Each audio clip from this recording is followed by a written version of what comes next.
Hello everybody. I'm going to be showing you how to change the color of your weft thread on your cardboard weaving loom. I'm making a little bracelet here and I'm just about ready to change the color of the yarn that I'm using.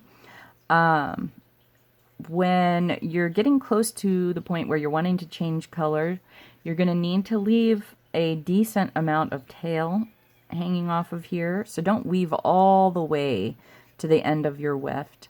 I have just a little bit more than 2 passes left with this yarn, and I think that's enough for me to work with.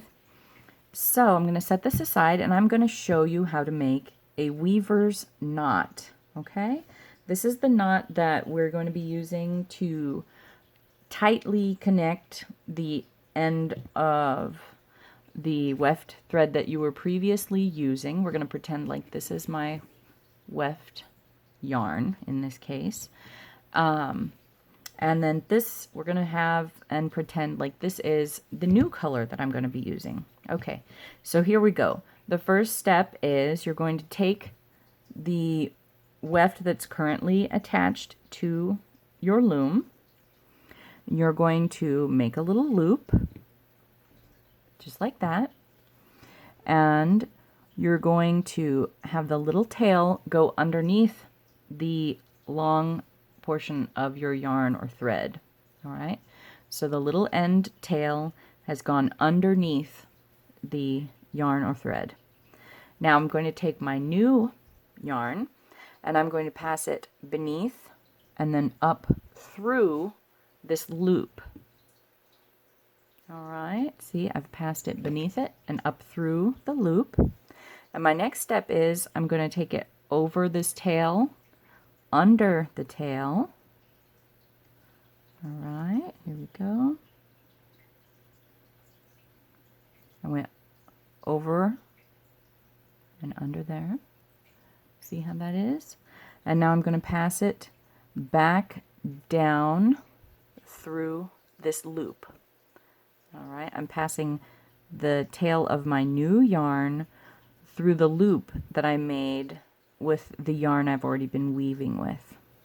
Okay, and now what I'm going to do is in my left hand, I'm grabbing both the small tail and the part that's connected to the loom. And in my other hand, I'm grabbing the new yarn and the little tail of the new yarn. And then I'm just going to pull nice and hard. And those guys, they form a very tight little knot. See that? And as you continue weaving, this easily just disappears in amongst your work. So you can trim the ends of this little knot here. We'll trim those tail ends off. And now it's all nicely connected. It's not going to come loose, and you can weave it right on into your work on the loom. I'm going to show you how to do it one more time here with the actual yarn that's connected to my loom. So here we have this end of my weft hanging off the loom. I'm going to take this end, go in a loop, and pass it under the main part of the yarn. So I'm going in a loop like that. I'm going to go under the main part of the yarn. Okay, so here we are. You see that? All right, and then I'm going to take the new yarn color that I want to work with. It's a nice, pretty blue. All right, kind of a blue-green.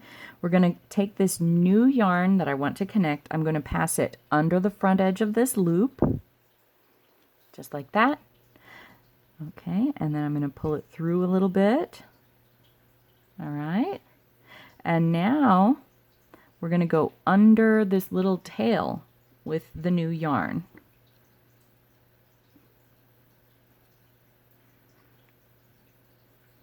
All right, now my new yarn is under the little tail, and I'm going to take it up and back through the loop. Up, right there, and through the end of the loop. Okay, now I'm going to lift it up It's gone through the end of that loop. I'm going to hold that little tail and the new piece of yarn in this hand, right there. I'm going to hold the connected weft yarn here and its little tail in my other hand. I'm going to hold them nice and tight, and I'm going to pull them together and pull it nice and tight. Okay, there we go.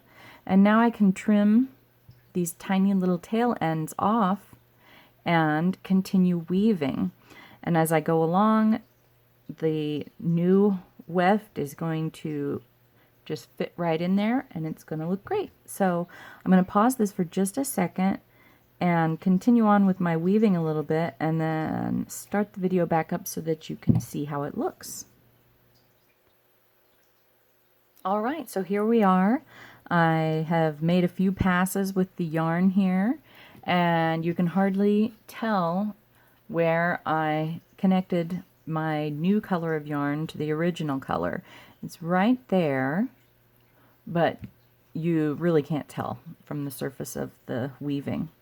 All right, and I did want to mention one other thing. I have this little piece of embroidery floss that I attached to my warp threads with a lark's head knot, and this is going to mark where I want to stop the weaving.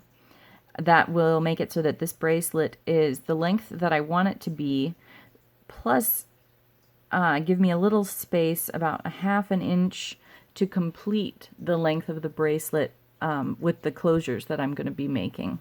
Okay, so I wanted to mark this on my loom so that I wouldn't go too far or stop too short of where I wanted to finish up at. Now I'm going to show you really quickly how to do a lark's head knot. It's super easy to do, and it's also very easy to untie so that you don't have to worry about trying to get some scissors in there and maybe accidentally snipping the warp yarn, which would be really sad because then everything would come undone. So let's just pretend here that this is my warp. This is the yarn that's going in this image horizontally, okay? And so if I want to mark it with a little piece of yarn or embroidery floss, I'm going to use a lark's head knot. It's a nice temporary knot. So what I've done is I've made a loop on one side, and then I'm going to take both of the tails from the other side of the loop. I'm going to pass them over that warp thread and then under the loop, okay? Then I'm going to take a hold of both of those little tails coming out of the top there, okay? And I'm going to pull them tight. Not too tight, because obviously we don't want this to be a permanent knot, right? So that's the lark's head, and it's very easy to undo when you want to remove it. You just take a hold of the loop part and pull gently, and the little tails will come right out from under it, okay? So, just in case you want to make use of that, that's how to do a lark's head knot as well. So, I hope you guys have a great day, have fun weaving, and we'll be seeing you again soon.